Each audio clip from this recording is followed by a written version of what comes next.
My name is David Warburton. I am a Korean-Canadian adoptee, and this is my third time back to Korea. I was here twice last year for work, so this is really an opportunity for me to be here as a tourist and to be here for my own personal gains. So yeah, I'm looking forward to this whole trip and experience.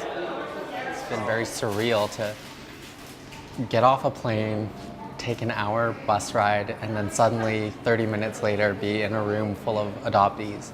And I'm Canadian, so before last year I had never even met another Korean adoptee before in my whole life. So to suddenly be in a new country and to meet all these people who have very similar experiences to you, or at least kind of understand what you went through, is it's remarkable. Hi, my name is Jamie. I'm from the United States. This is my second time here in Korea. I think being here in Korea is just an amazing opportunity. I'm just so happy and thrilled to be here. I think being a part of a group like InKAS is just a complete blessing. The opportunity that we have here to experience Korea with other adoptees is just amazing. I'm Kim de Jonge from the Netherlands. I just turned 35 years old, and it's my first time with InKAS here. Last time it was about 3 years ago, and the first time I went back to Korea was in about 10 years ago, 10, 12 years ago. I feel totally Dutch, but I know there's also a Korean part in me, just biologically. So it's really difficult to deny that part. I would like to live in Korea. I don't know how realistic that would be, but maybe for a short time. I think I have a desire to learn the language, and I think that may be the best way for me to immerse myself. So we'll see. Like I said, I don't know how realistic that is for my personal life and situation, but if the opportunity arises, I would definitely be open to it. So it actually reminds me of home, but I think it's kind of great to see everybody out with their families and enjoying the beautiful weather and seeing how they like to be out and with each other. And I think this is the one part so far that's actually really has reminded me of home and how it is actually back in the States and how it is very similar. A beautiful night like this is how I would spend my evening with my family back in the States. So. My name is Adam Young. I'm from Washington, D.C. My Korean name was Jin Jae-soo, and this is my third time in Korea. It was really interesting seeing a lot of families all together, seeing groups of people, and it kind of makes me see what it would have been like to be in Korea when I was a kid. I really like seeing Korean families together. Makes me think a lot. Sometimes it's hard, but it's a great feeling to have.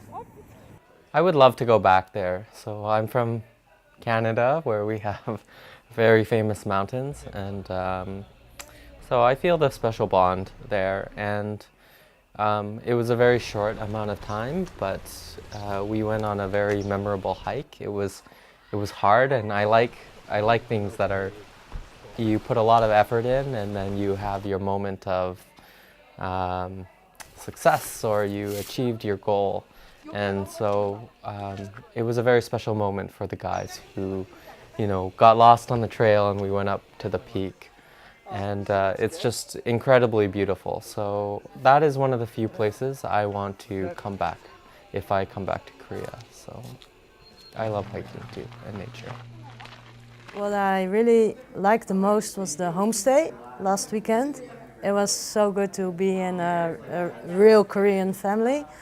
They were really nice people, and we were really connected. It was really good to be in their family, in their house, and it was really nice to see that that I really had a feeling to fit in their family.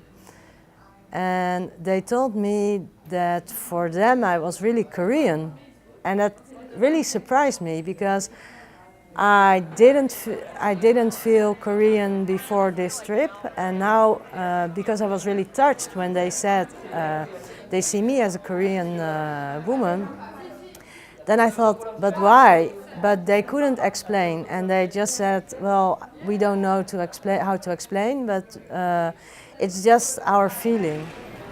Yeah, I still feel a bit lost, and it's actually I thought I would feel different. I thought this being my second time in Korea, and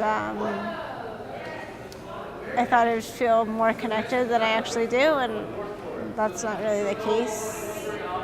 So I thought because I look like the people here, that I feel like I'd fit in more because we look the same, but yet that really hasn't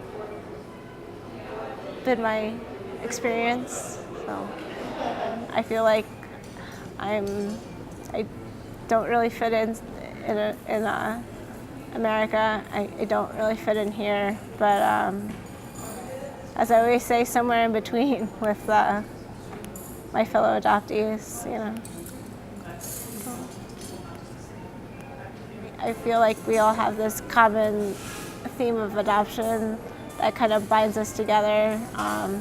That, again, when I'm back home as a minority, I don't have amongst my other friends. So, a common understanding that just goes unsaid. So, Yeah, I think I feel a little bit lost.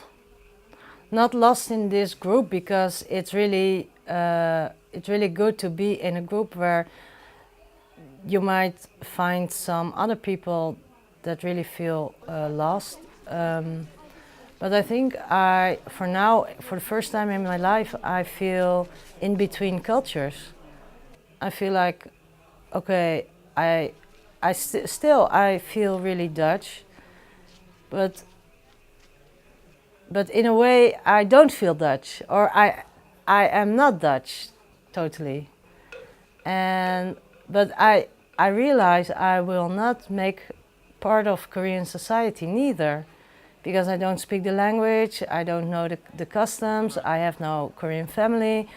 So that's really strange, and that gives me in a certain way a feeling of being lost. Yes. It's becoming more and more clear to me that because I get to know more and more about Korea with each passing day and every experience, it adds to my frame of reference on what it means to be Korean and what is Korean, and that I can now speak about Korean culture with much more authority. And having that confidence and that knowledge really contributes to my own confidence, because it was very difficult for me to say I'm Korean when I didn't know anything about Korean culture. I had never been there, and I didn't know any Korean people. I didn't speak the language. I didn't even think for a long time I looked Korean. But even yesterday, I was at a restaurant and the waitress spoke English to me because, well, she greeted me in Korean and I had to say, I'm sorry, I don't speak Korean very well. And she said, but you were born here because you look Korean. And I said, yes. And so that really touched me, because I never thought of myself as Korean. And then there was this total stranger who said, you must be Korean. So, all those experiences contribute and accumulate, and it's actually very overwhelming. So, I think by making this trip, I'm really advancing in my personality, or in fact, in my way of thinking about being adopted. Because first, I totally ignored my Korean part, and I totally ignored Korea, and I did that for about 32 years.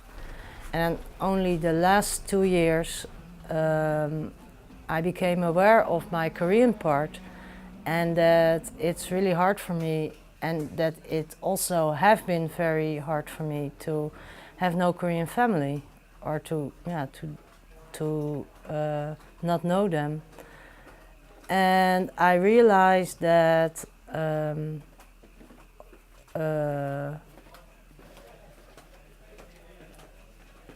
that it's also a part of me. That being Korean, being born in Korean, is also what I am. And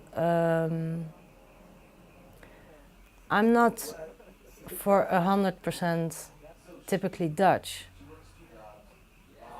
And I think by making this trip, I'm really advancing in my way of thinking about that. Yes. Also by talking with other people that made the same, or that had the same feelings and made the same development in their mind. Well, this is my birth mother. I met her, I guess, about 2 weeks ago, and she's meeting me in InKAS today. This is the last day of the program.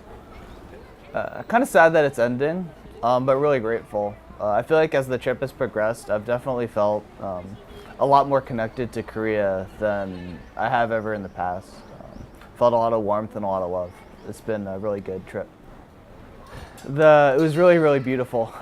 The scenery and stuff was great, but the people were beautiful. I really felt welcomed, really warm inside. It was great. You could really feel the connection that they felt towards us, and we kind of felt back towards them. I feel totally relaxed, and I'm really happy that although I was at a point I was really depressed, that I really refound my inner peace. And I think thanks to my brother and to other people that were really helpful and understanding, and they were really supporting me. So now it's really okay. And I like Korea, and I really enjoyed the trip, and I think it's also, I'm ready to go home now. I feel emotionally drained. This has been an absolute journey. It's been a remarkable experience to see everyone grow throughout this process and change, and I'll never be the same after doing this. I'm going to remember this forever and treasure these memories forever, and treasure the people that I met here and my new friendships with them. It absolutely exceeded my expectations of just coming to Korea, but meeting incredible people. And because the trip was also hard and on a rigorous schedule, it felt a bit like boot camp, but at the end of it, it also feels rewarding because it was hard and because we all experienced the same struggles and the same pace and the same endurance. And so we really feel like we accomplished something together as a group. Whereas if we had had too much free time or been by ourselves, perhaps we wouldn't have shared such a close, intimate experience together. I was like angry towards Korea prior to the trip, kind of like a little bitter emotion, but I feel really at peace and at ease now, and I don't know if the opportunity arose. If the opportunity came about later to maybe come back for an more extended period of time, I think I would definitely do it. So, yes, I definitely feel like I'm part of a family. Coming from a very small, non-diverse town that I live in, where I'm the only Asian adoptee, I feel like I finally have people that understand the way I feel and can relate, and it definitely feels like I'm definitely not alone now. So I would tell adoptees to definitely come on this trip. It is completely worth it, and you'll experience Korea your experience here in Korea will be so much richer if you come on the trip with InKAS. It's just an amazing experience. So you should definitely do it.